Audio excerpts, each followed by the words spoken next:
Video में दिखाए जा रहे साथियों को भारत एक नई सोच या भारत एक नई सोच के सदस्यों द्वारा प्रमाणित नहीं किया जा रहा है और न ही भारत एक नई सोच किसी का पक्षधर है। इन्हीं का जांच कराना, इन्हीं से गुलदस्ता ले रहे हैं और इन्हीं से हाथ मिला रहे हैं, तो क्या करें बताइए? किस प्रधानमंत्री पर भरोसा करें हम? जरा बताइए कि हमारा देश यहाँ तो सारा घोटाला ही घोटाला है।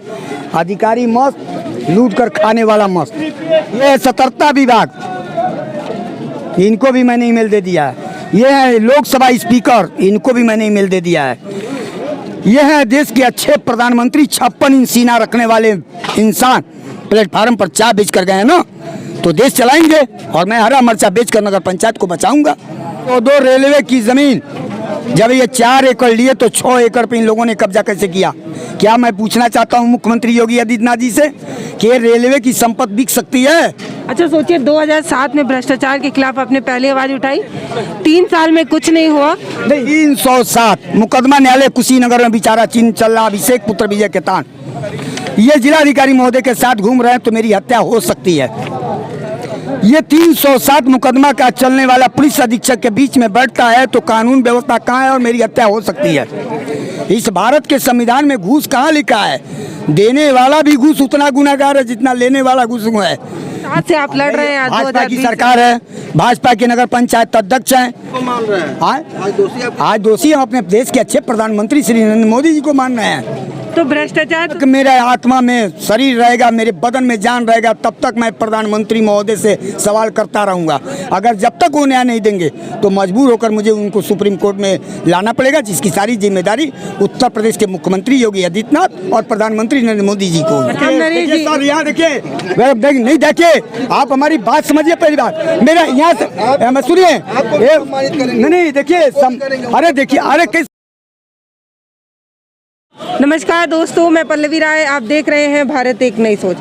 अच्छा, एक सब्जी बेचने वाला इंसान, जब इनकी छवि आपके जहन में आती है तो आप क्या चीज़ें सोच सकते हैं? आप ये सोचते होंगे कि घर चलाने के लिए किया जाने वाला एक धंधा, इसमें कोई गुरेज नहीं है, ये सच बात है। लेकिन मैं आपको कहूँ कि एक सब्जी बेचने वाला इंसान अपने कागज़ों को लेकर इतने सच्चाई के लिए इतनी मेहनत कर रहा है कि उन्होंने अपनी आवाज़ कहाँ तक नहीं पहुँचा दी। सर्वोच्च न्यायालय जैसी चीज़ें हम लोगों के लिए सपना है, या हम सोच भी नहीं सकते कि वहाँ पर अगर हम कोई अपील करें तो कैसे करेंगे, क्योंकि एक आम आदमी ये सारी चीज़ें नहीं जानता है। ये कानूनी दांव पेच है जो सबके पल्ले नहीं पड़ता। लेकिन राम नरेश अग्रवाल जी इन सारे कानूनी दांव पेच को समझ रहे हैं, ना सिर्फ समझ रहे हैं बल्कि आवाज़ भी उठा रहे हैं।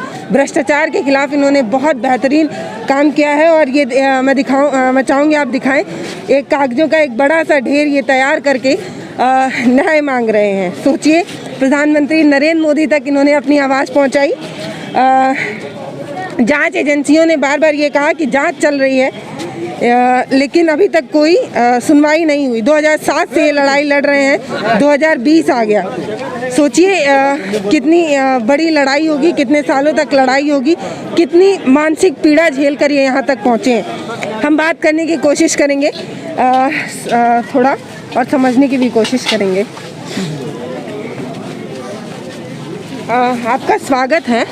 मैं पहले ये समझना चाहूँगी, ये सब तो मैं समझूंगी, लेकिन पहले मुझे ये बताइए कि आप अपनी ज़िंदगी के लिए इतनी मेहनत कर रहे हैं, सब्जी बेच रहे हैं, इसके अलावा ये कानूनी दांव पेच में मैं सब्जी के लिए नहीं बेच रहा हूँ, अपने देश के, नगर के, समाज के लोगों के लिए जो भ्रष्टाचार में किए हुए लोग, उनको आईना दिखाना चाहता हूँ। और अपने देश के अच्छे प्रधानमंत्री श्री नरेंद्र मोदी जी अगर वो प्लेटफार्म पर चाय बेचकर गए और देश चलाने की बात करते हैं, तो मैं बाजार में हरा मर्चा बेचकर नगर पंचायत को बचाने का काम करता हूं। यहाँ करोड़ों करोड़ों का घोटाला होता है, मगर आए दिन अधिकारी मौन है और बार बार कहने पर भी सुनवाई नहीं होती है। प्रधानमंत्री अगली मुख्यमंत्री के शासनकाल में ऐसा क्यों? लेकिन आपकी पढ़ाई कितनी हुई है कि आप मैं मैडम, जब मैं छोटा सा था तो मेरे माता पिता उस वक्त घर से लोग पकड़कर सर्विस करने के लिए जाते थे, मगर कुछ लोग माँ बाप पहले अपने बच्चों को नहीं जाने देते थे। मैं उस वक्त 72 में जूनियर हाई स्कूल तक ही हम अपना प्राप्त कर सके। उसके बाद माता के एक्सपायर होने के बाद अपना बाजार में संभाल लिया। उसके बाद मेरा शादी ब्याह हुआ, उसके बाद मैंने संघर्ष किया और शुरू से मैं संघर्ष करता आ रहा हूँ। मतलब आप हाई स्कूल तक पढ़े हैं? नहीं, हाई स्कूल नहीं है, इस हाई स्कूल हम फेल हैं। अच्छा, फेल है। हाँ, हाई स्कूल फेल इंसान पीएमओ तक अपनी आवाज़ पहुंचा देता है।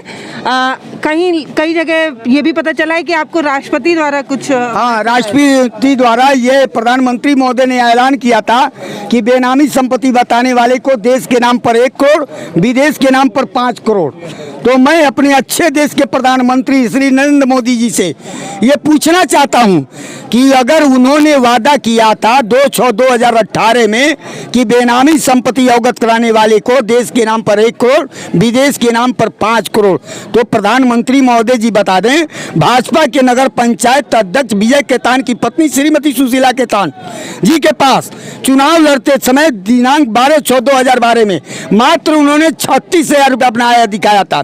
36,000 रुपया होने के बाद इनके पास अरबों रुपया कहाँ से आया?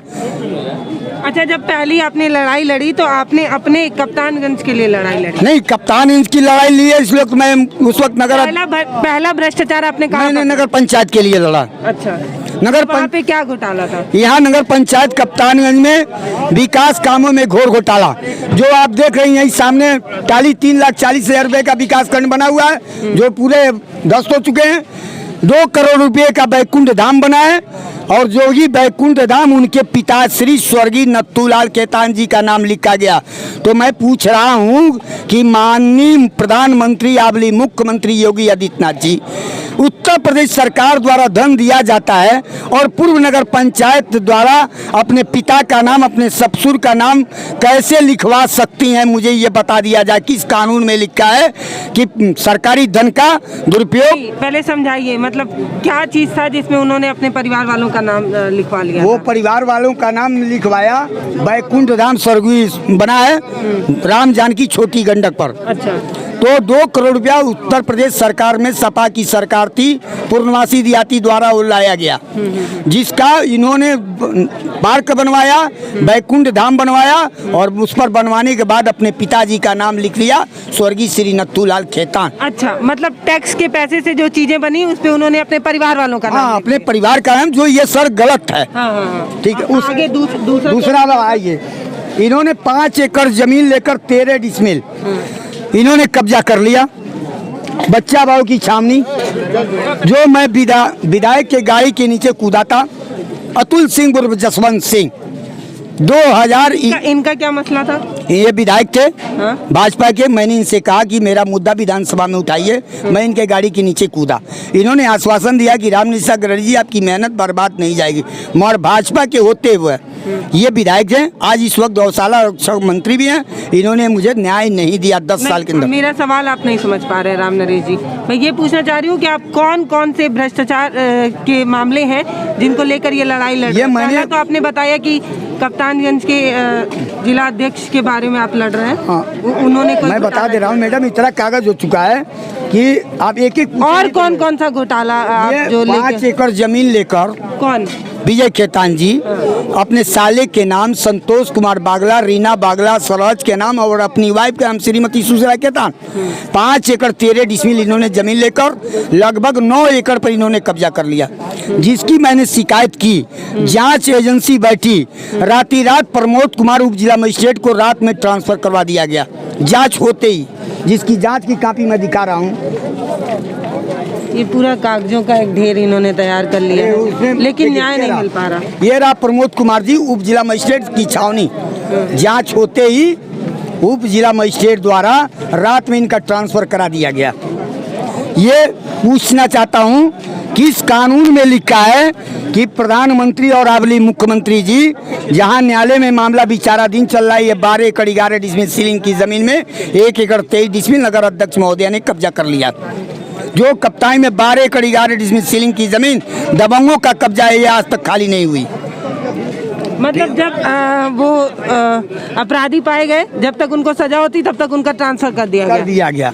उसके बाद ये गरीबी रेखा के नीचे विजय केतान जी हैं, और ये ज्वेलर्स के मालिक हैं, पडरौना ज्वेलर्स के मालिक। कभी चुनाव में लड़े थे तो उन्होंने बताया 2012 में भी चुनाव लड़े थे, इनकी 36 राय थी पति पत्नी का। मैं डिटेल भी दे दूंगा आपको। ये विजय केतान जी ज्वेलर्स के, अप्सरा ज्वेलर्स के मालिक हैं, पडरौना के, जो इनके ऊपर अपराधी मुकदमे भी पंजीकृत हैं। मैंने यह दिया है और इस पर अपराधी मुकदमा भी इनको 307 और डीएम का फ्रॉड सिग्नेचर किया हुआ इनके ऊपर, ठीक है। कैसा डीएम का फ्रॉड सिग्नेचर दिखा मतलब? रहे हैं वो भी आपको मैडम। सोचिए अधिकारियों का भी सिग्नेचर अब आप कर सकते हैं, उसके बाद ही आप बच सकते हैं। ये भारत है भैया, यहाँ कुछ भी हो सकता है। दिखा रहे हैं वो भी। ये इतना फाइल क्या है, आप इतना क्या क्या फाइल सब पूरी फाइल, पूरी कागज की फाइल है। ये 2 करोड़ रुपया, देखिए ये 2 करोड़ रुपये का बैकुंठ धाम जो मैंने इनको यह ज्ञापन दिया था, 2 करोड़। ये रहा प्रधानमंत्री के ऊपर मैंने जब दिया था, प्रधानमंत्री के ऊपर जब सर्वोच्च न्यायालय में मुकदमा करने के लिए याचिका, प्रधानमंत्री जी ने मेरा याचिका स्वीकार कर लिया है। प्रधानमंत्री जी से क्या शिकायत? ये मैंने यह शिकायत किया था कि आप द्वारा भ्रष्टाचार अगर उजागर जांच नहीं कराकर मुझे 1 करोड़ रुपये का इनाम देंगे तो आपके खिलाफ सर्वोच्च न्यायालय में मुकदमा करूंगा, जिसकी सारी जिम्मेदारी प्रधानमंत्री महोदय आपकी होगी। प्रधानमंत्री ने मेरा याचिका स्वीकार कर लिया है। याचिका स्वीकार करने के बाद प्रधानमंत्री कार्यालय यानी कि पीएमओ से जवाब भी आ गया। हाँ, जवाब भी आया। याचिका मेरा स्वीकार कर ली गई ये है। देखिए 13/1/2019 को जवाब आया, यानी कि ये कहा गया कि आपके मामले में जांच की जाएगी।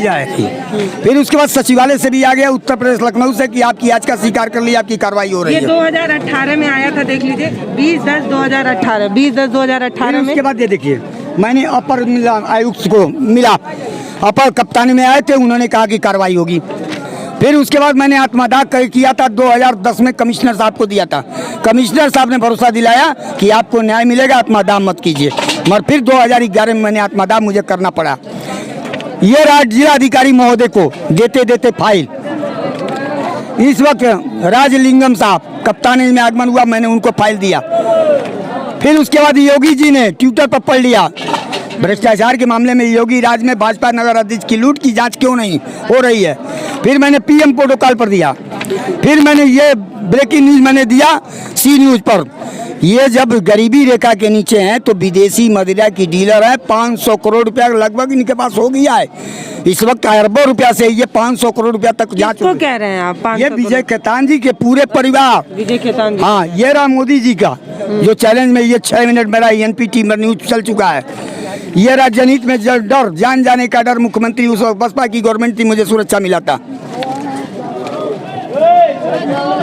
उसके बाद ये बंजर की जमीन पर नगर अध्यक्ष महोदय का कब्जा, बंदेलीगंज। अच्छा, बंजर की जमीन पर आरसीसी की फैक्ट्री, 18 रुपए का एक ईंटे का मूल्य क्या नहीं है। जब मैं पूछता हूँ नगर पंचायत कप्तानी में लिखा है कि अध्यक्ष महोदया अपने ईंटे अपने भट्टे से विकास नहीं करा सकती, तो ये अपने यहाँ आरसीसी ईंट का ईंटा नगर पंचायत में लगाया कैसे, और लगाया तो इसका बिल वाउचर किसके माध्यम से हुआ।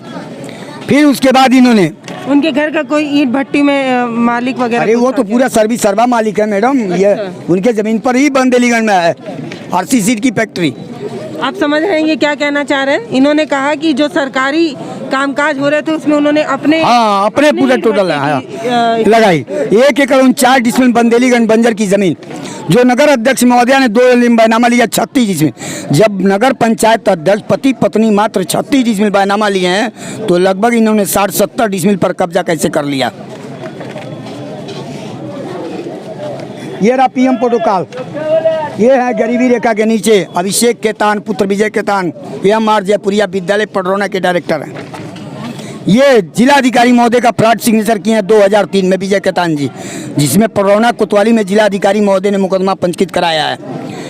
और पुलिस अधीक्षक महोदय से हाथ मिला रहे हैं तो मेरी हत्या हो सकती है। 307 मुकदमा न्यायालय कुशीनगर में विचारा चिन्ह चल रहा, अभिषेक पुत्र विजय खेतान ये जिलाधिकारी महोदय के साथ घूम रहे हैं तो मेरी हत्या हो सकती है।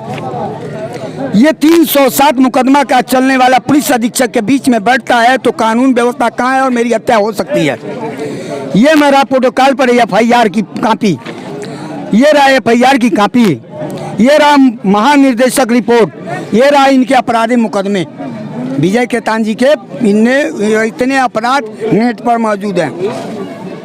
थाना अध्यक्ष को मैंने लिखा, थाना अध्यक्ष महोदय ने लिख दिया कि नगर पंचायत अध्यक्ष के बेटे ने युवक को गोली मारी, दहशत। 2013 में कप्तान थाना में 307 का मुकदमा पंजीकृत है। उनके लड़के ने एक लड़के को गोली मारी थी जो वो बच गया, और उसी समय 307 का मुकदमा पंजीकृत है। मैंने जन सूचना में लिखा तो थाना अध्यक्ष महोदय ने लिख दिया कि इस बिंदुवार से थाना से संबंधित नहीं है, इस बिंदुओं पर थाना स्थानीय पर नहीं है, काफी प्रकरण मामला है, कोई अभिलेख थाना में नहीं है। तो मैं पूछना चाहता हूँ कि थाना अध्यक्ष महोदय श्रीमान खेतान जी के बेटे ने गोली मारी थी 2003 में, और आपने उस पर RTI लगाकर ना मांग लिया मैंने, जो मैंने कोर्ट से खुलवाया सुप्रीम कोर्ट से। उसके बाद इन्होंने, मैंने मुख्यमंत्री महोदय से यही पूछना चाहता हूं कि क्या थाने में या विद्यालय मुकदमा पंजीकृत करता है थाना अध्यक्ष महोदय, बताएं। आखिर आपने लिखा है तो ये रिपोर्ट तो जाएगी ना। यह 307 का FIR। फिर उसके बाद इन्होंने कह रहे हैं कि उनके पास कोई साक्ष्य मौजूद नहीं है। नहीं, साक्ष्य मौजूद है तभी तो, मान लीजिए मेरे पास साक्ष्य है। ये इसी आक्रम में जिला पंचायत अध्यक्ष लड़ने के लिए अभिषेक खेतान बगनौली चले गए हैं। तो जब मैं पूछ रहा हूं कि 20 दिन में ये 3 लोगों ने नाम कैसे चढ़ा दिया, यहाँ तो सारा घोटाला ही घोटाला है। अधिकारी मस्त, लूट कर खाने वाला मस्त।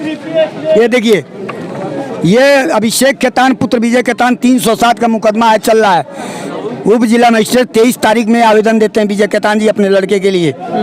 23 तारीख में SDM का दस्तखत, 23 तारीख में BDO का दस्तखत, 23 तारीख में ADO का दस्तखत, 23 तारीख में देखिए, और 23 तारीख में आवेदन दिया जाता है, और 23 तारीख में यहाँ का परिवार नकल में भी चढ़ जाता है। एक जगह करता है, एक जगह चढ़ जाता है। और ये रहा नगर पंचायत कप्तानगंज, और ये बसैया और कप्तानगंज। एक व्यक्ति 2 नाम कैसे चढ़वा सकता है मुख्यमंत्री योगी आदित्यनाथ जी के शासनकाल में। ये नगर पंचायत के लिए लड़ रहे थे, और यहाँ पे किस चीज के लिए? अरे यह जिला पंचायत अध्यक्ष की लड़ने की तब बारी 30 साल का है, 20 का है। तो मान लीजिए, फिर उसके बाद इन्होंने ये विद्यालय हो गया, ये खेतान, ये रामकोला की जमीन है, 1302 रेलवे की जमीन। जब ये 4 एकड़ लिए तो 6 एकड़ पे इन लोगों ने कब्जा कैसे किया?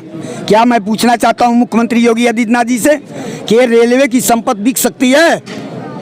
ये रामकोला रोड देख रही हैं, खेतान मिल के सामने पूरा प्लाट ये बेचे हैं बनाकर। अच्छा, ये कितना बैनामा लिए हैं, सरकारी जमीन उन्होंने अब देखिए रेलवे का सड़क है ना, राय बहादुर केदारनाथ रेलवे भवन, 1302 रेलवे। मैं डाला हूँ, जांच की कॉपी आई है। मैं अधिकारी को बुला रहा हूँ, नहीं तो लिख कर दीजिए कि मैं कसिया तक आऊँगा, मेरी हत्या होगी तो जिम्मेदार होंगे, कोई लेने को तैयार नहीं है। ये इनका बैनामा है।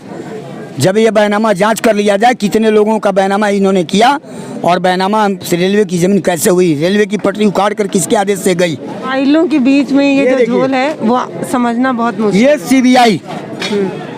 CBI सेंट्रल ब्यूरो जांच में वर्तमान में होता है, आयकर विभाग, ये सारे अधिकारी को होने के बाद, सेंट्रल ब्यूरो को रिपोर्ट होने के बाद अब तक मुझे न्याय नहीं मिला। क्यों? कि मामला परिवर्तन नहीं साले। ये रहा भारत सरकार, ये रहा सुप्रीम कोर्ट। मैं सुप्रीम कोर्ट से अपील किया हूँ, मेरी फाइल एक्शन में चल रही है, मेरे पास पैसे नहीं है, फिर भी मैं किसी सरकारी वकील के द्वारा इनके ऊपर कोर्ट में प्रधानमंत्री महोदय को सुप्रीम कोर्ट में 24 अक्टूबर 2019 में आपने याचिका दी सुप्रीम कोर्ट में। याचिका दिया है, और एक्शन होते हुए फाइल मेरी कार्रवाई में चल रही है। फिर उसके बाद इन्होंने आयकर विभाग आश्वासन दे रहे हैं कि कार्रवाई होगी। इतने बड़े अधिकारी, इतने प्रधानमंत्री के लेटर होने के बाद ये बताइए हम क्या किससे न्याय करें? ये रहा देखिए इनका अपराधी मुकदमा सब बनने के बाद क्या करें हम?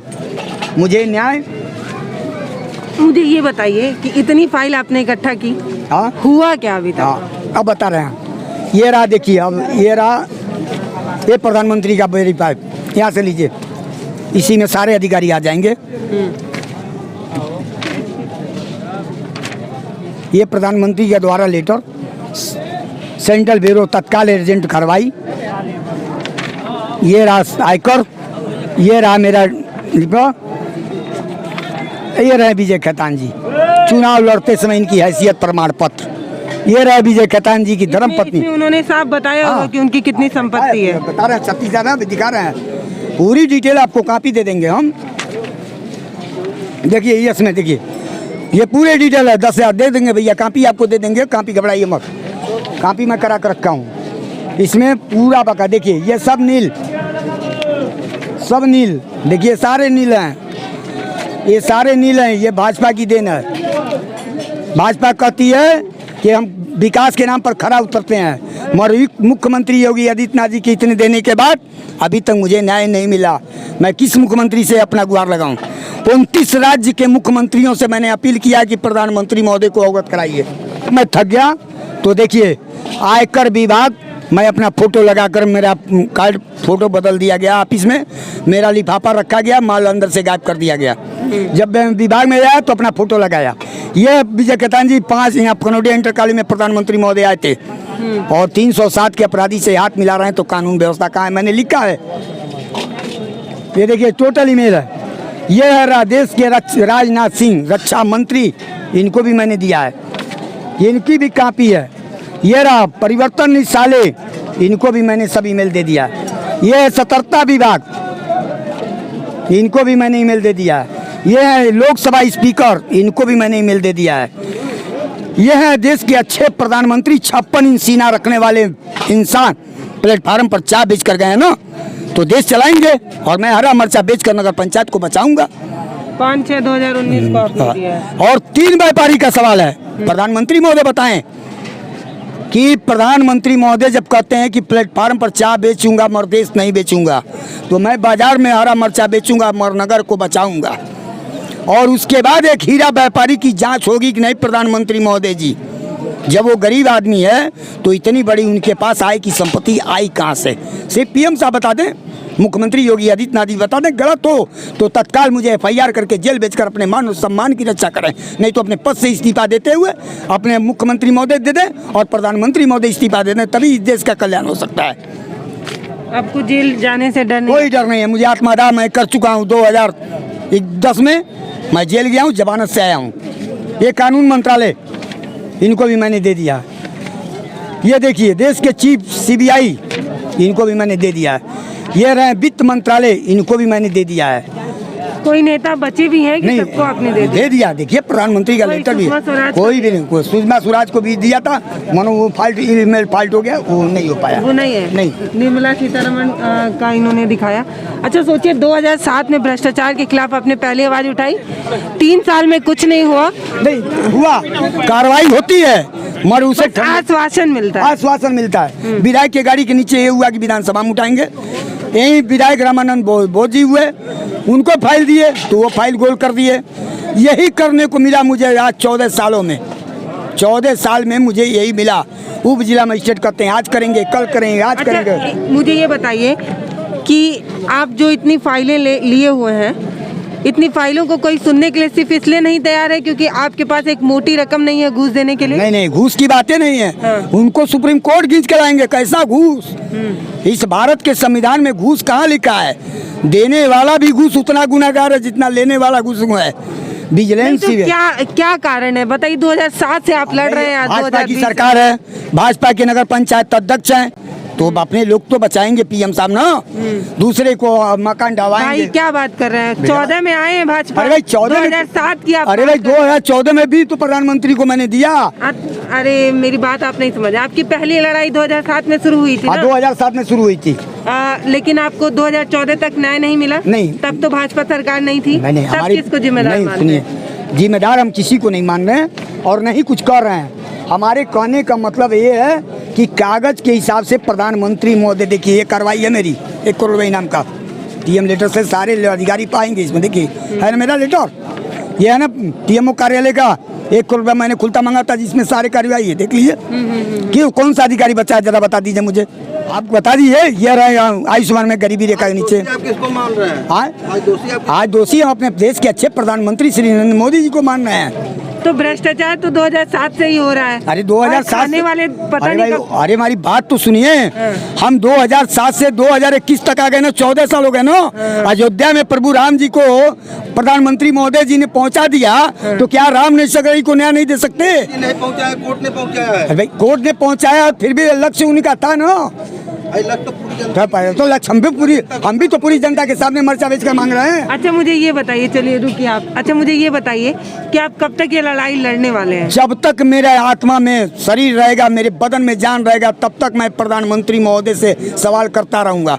अगर जब तक वो न्याय नहीं देंगे तो मजबूर होकर मुझे उनको सुप्रीम कोर्ट में लाना पड़ेगा, जिसकी सारी जिम्मेदारी उत्तर प्रदेश के मुख्यमंत्री योगी आदित्यनाथ और प्रधानमंत्री नरेंद्र मोदी जी को। अच्छा कभी आप पे कोई हमले वगैरह भी हुए? हमले होने का प्रयास किया गया मगर हो नहीं पाया। मैं अपनी साइकिल से चलता हूँ, कहीं ठोकर कोई मार दे तभी कोई गम नहीं है। जो आदमी मर चुका है, 14 साल से मर रहा है, उसको ज़िंदगी से क्या परवाह है। जो आदमी 15 अगस्त को आत्मदाह कर लिया, देश के स्वतंत्रता दिन, वो जिंदा कहाँ है। 2007 में इन्होंने पहली बार भ्रष्टाचार के खिलाफ आवाज़ उठाई इनकी, और प्रधानमंत्री जी गुलदस्ता भरा फूल ले रहे हैं। आप ही बताइए हम किसको दोषी मानेंगे, किसको दोषी मानेंगे, जरा आप ही बताइए। इनके पति आखिर ये प्रधानमंत्री जी झूठ किसको मानना है, जरा आप भी बता दीजिए। आप लोग सम्मानित देखते हैं, किसको दोष मानेंगे बताइए। इन्हीं का जांच कराना, इन्हीं से गुलदस्ता ले रहे हैं और इन्हीं से हाथ मिला रहे हैं, तो क्या करें बताइए। किस प्रधानमंत्री पर भरोसा करें हम, जरा बताइए कि हमारा देश चल जाए।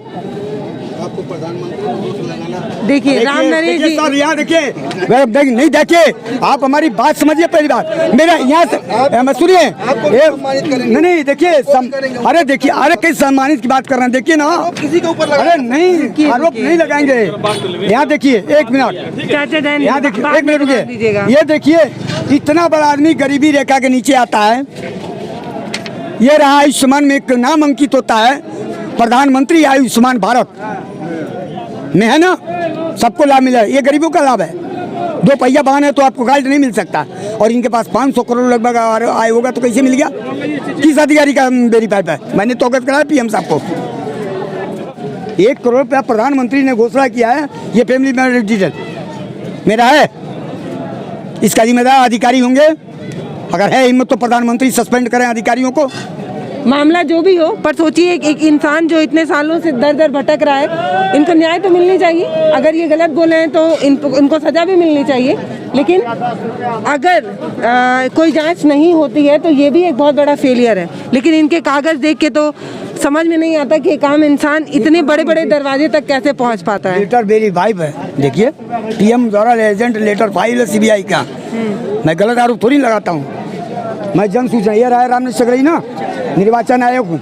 देखिए यही है इनका पैसा। 2012 में विजय केतान जी की पत्नी सुशीला केतान ने आए, यही दर्शाया ना।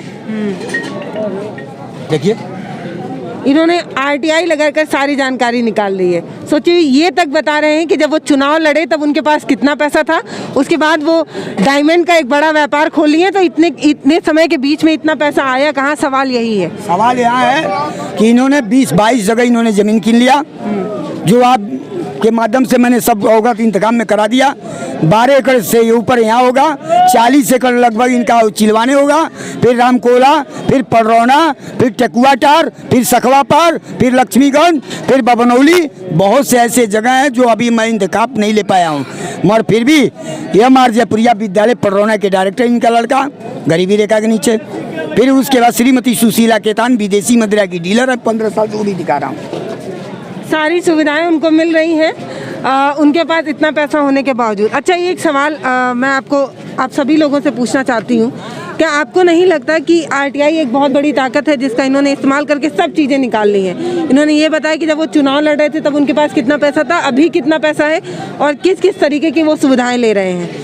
ये सारी जांच नेट पे आसानी से आप भी कर सकते हैं। इसमें कोई बहुत बड़ा ज्ञान लेने की ज़रूरत नहीं है, कोई पोथी पत्र पढ़ने की ज़रूरत नहीं है। उसके बाद देखिए, मैं आप सभी लोगों से अपील करना चाहती हूँ कि अगर आपको इनकी कप्तानगंज 2610 शौचालय बना था, 1,92,80,000, 8,000 रुपये फ्री घर सर दिया था शौचालय को, मगर अगर जाँच करा दिया जाए तो 1500 शौचालय नहीं होंगे। इसका पैसा कहाँ गया? 1,92,80,000। ये कहाँ बनने के लिए आया? ये कप्तानगंज ओडीएफ मुक्त कर दिया गया डीएम द्वारा। 2605 का लक्ष्य 2610 बनाकर ओडीएफ मुक्त कर दिया गया। खुले में शौच हो रहा है तो ओडीएफ मुक्त हुआ कहाँ से? ये पैसा 1,92,80,000 कहाँ है? भ्रष्टाचार की कहानी गली गली में है, और जो शौचालय बनते हैं वो जमीन पर नहीं उतरते। ये हम और आप बहुत अच्छे से जानते हैं, अपने गाँव में देखते हैं। अगर आपको इनकी बातचीत सही लग रही है और आपको लग रहा है कि ये मुद्दे की बात कर रहे हैं लेकिन इनको सुनने वाला कोई नहीं है, इनकी आवाज़ वहाँ तक नहीं पहुँच पा रही है जहाँ तक पहुँचनी चाहिए, तो आप आप युवाओं की जिम्मेदारी बनती है। आप ट्विटर पर जाएं, इनके नाम के साथ हैशटैग लगाकर उसको ट्रेंड बनाएं ताकि जिम्मेदार लोगों तक आवाज़ पहुंचे। वैसे ये हर जगह पहुंच चुके हैं जहां पहुंचना चाहिए, लेकिन तब भी न्याय नहीं मिल रहा। 82,89,000 का घपला, जहां इन्होंने नंबर दिखाया जलकल गड़ा ही नहीं। ये जल निगम द्वारा 82,89,000 का भुगतान हो गया है, ये नंबर में बना ही नहीं जलकल। ये देखिए 82,89,000 भुगतान हो गया 2010 में। तो जहाँ जलकल दिखाइए वहाँ जलकल हमको दिखा दीजिए। 82,89,000 आपके घर का पैसा तो है नहीं, ये 2010 का है। देखिए देख रही हूँ, ये देखिए इन्होंने जन सूचना अधिकार अधिनियम के तहत ये सारी जानकारी इकट्ठा की है।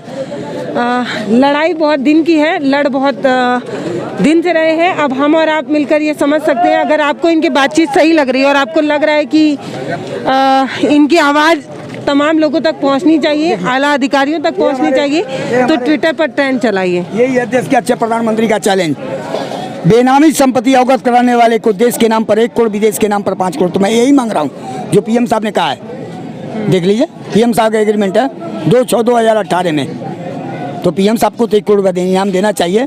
अगर इनके पास इनकी संपत्ति हो तो अभी आयकर से 10% वो भी मिलेगा।